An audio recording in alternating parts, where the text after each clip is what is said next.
Are Democrats feeling the burn? Politico says far-left candidate Bernie Sanders has piqued the interest of Democratic insiders. But does he really stand a chance at the nomination? Here to debate, Democratic strategist Kevin Walling and Republican strategist Joseph Pinion. Thank you both for joining me. How are you? Hey, Carly. Good morning. Good to see you.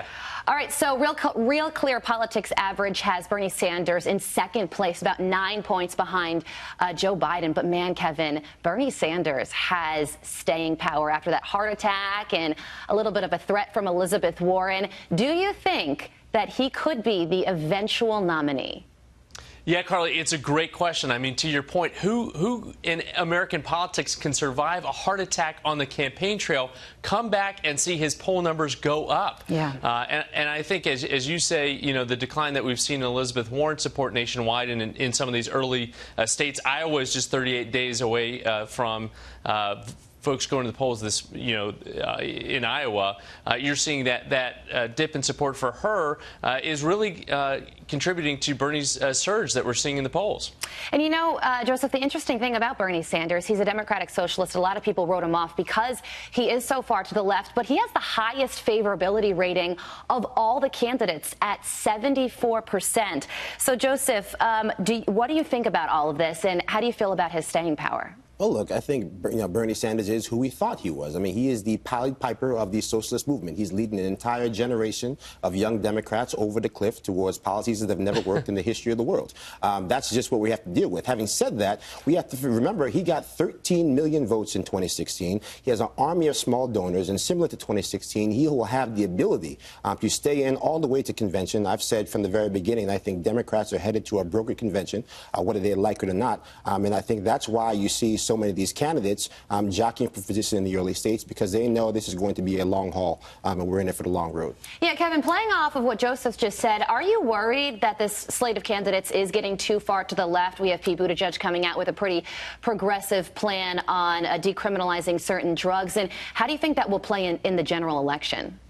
Yeah, Joseph makes some good points. Of course, we know in the history of presidential politics, often candidates tack to the right or the left in the primary in order to be successful, and then kind of tack back towards the middle as we head towards November. I'm not worried about our slate of candidates and the positions that they're taking. I still think there's a really strong centrist lane, whether it be with the former vice president, whether it be with Senator Amy Klobuchar of Minnesota, who's actually somewhat surging in the polls in Iowa, too. She's up in the low teens that we're seeing in the latest round of polling out of Des Moines.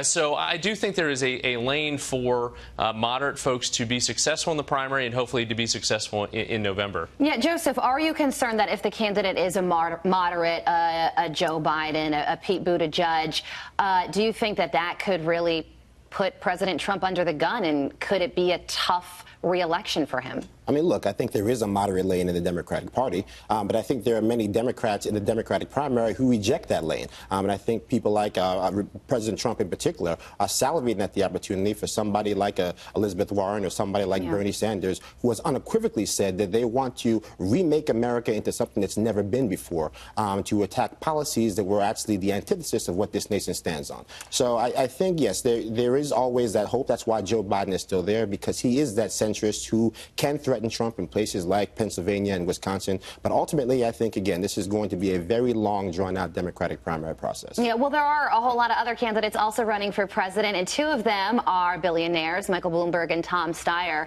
And, Kevin, they have spent a combined $200 million on ad buys so far. How do you think that factors into the election, and could it unfairly hurt the chances of somebody like Elizabeth Warren or Bernie Sanders, who are sort of relying on small dollar donations?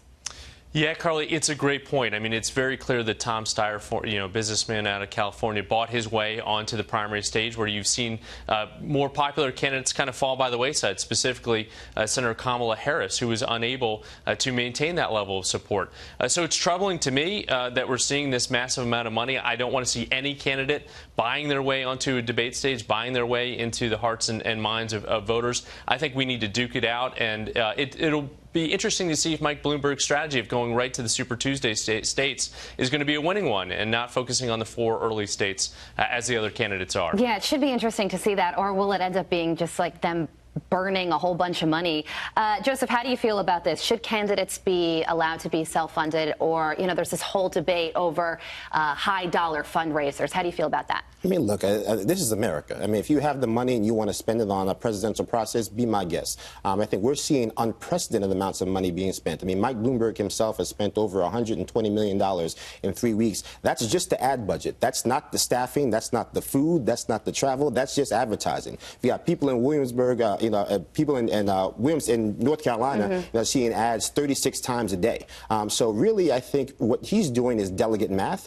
He's not trying to buy the primary outright. He's trying to buy delegates. That's why you see the amount of money he's spending in California and all of those places along the Black Belt where it's really cheap to advertise and where he thinks that he can chip away at those moderate voters, at those 0 for 4 primary voters who he can bring out just by being on TV every single day. All right, Kevin and Joseph, thanks so much for joining me. Thank you so much. Thanks, Carly. Good to see you.